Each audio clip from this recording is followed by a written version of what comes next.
Happy Wednesday, everybody. I hope that you're having a fabulous day.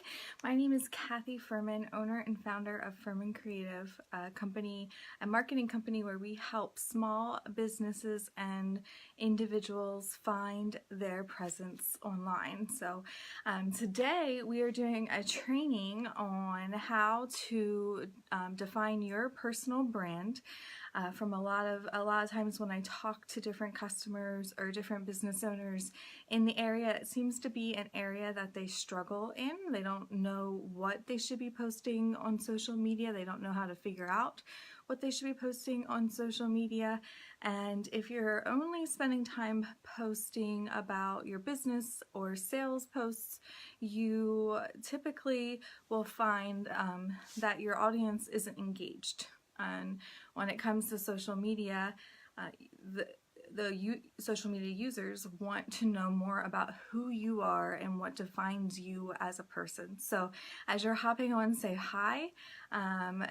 And I'm going to see here. Welcome, Brandy and Mark. Thanks for joining me today. So we're going to go through 4 simple steps to defining your online brand, and I promise you they're easy, and you can watch my Facebook page later on for details. I'll create a blog for you, so you have a way to download and track and ask questions and have worksheets and all that sort of thing. So the first step is think about what words would somebody use to describe you if they did a Google search for you. What words do you think that they would use? That, maybe that's a little hard. Maybe you need to ask some current customers or individuals in your life.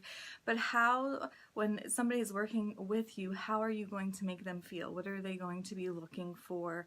How do they want to feel? So that's the first. So for me, it's, I'm hoping that customers, when they work with me, they find that I'm knowledgeable, transparent, and present.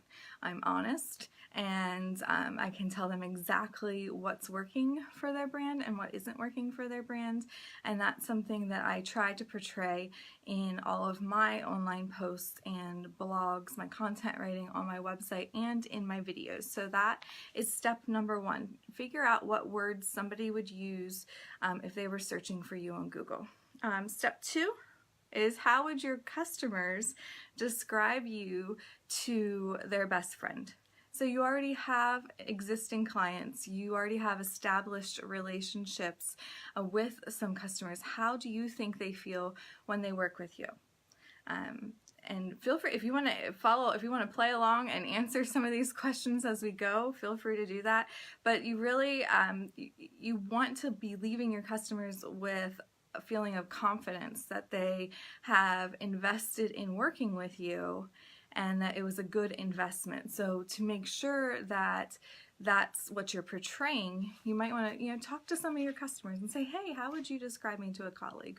Or how would you describe working with me to a friend of yours that needs the same services? And write all of these adjectives and description words down on a piece of paper so you can really start to see your brand come together on paper.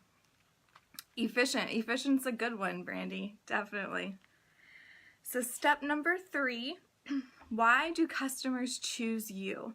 So whether you're offering a product or a service, there has to be a reason that they pick you.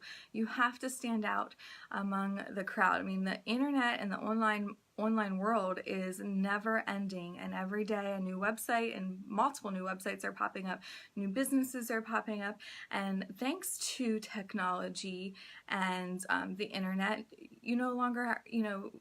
customers no longer have to rely on individuals or businesses that are set up next door. They can reach out to anybody across the country, across the world, and hire them. So why are you different? What is your value that you're giving that your competitors not giving to the same customers? And to define what that is, that's kind of a 4-step strategy that I can break down for you in another training that I plan on doing next week. But if you don't, in the event that you don't know what sets you apart, but really start to list out what you think sets you apart on your worksheet or on the paper that you have in front of you.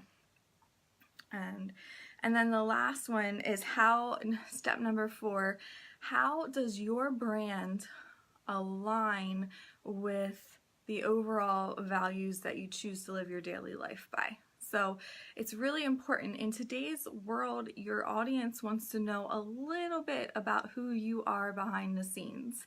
They want to know if you are a parent. They want to know what you struggle with. They want to hear that you had the same struggles that they had before you figured it all out and created a business that can help them figure it all out too. So, does what you're posting on your business page match your personal life brand?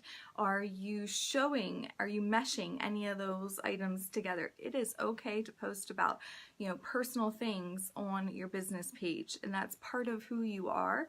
It allows your audience to see that you are human, and it allows them to see that you are a real person. You are not a robot that sits behind a desk, that sits behind a computer, and just pushes sales all the time.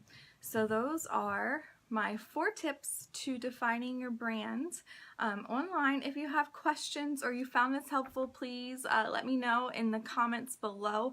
It may seem a lot simpler than what, I think a lot of times we overthink what we should be posting or who we should be on social media, but it doesn't have to be as difficult as we make it out to be every single day. So you follow those steps, answer those 4 questions, and then before you post anything on social media, make sure that what you're posting matches what you have on paper, matches who you are and who you plan to be as a business. So thanks for joining me. I will be back next week on Wednesday with another live training for you. If you have ideas for future trainings, share those in the comments below for me too.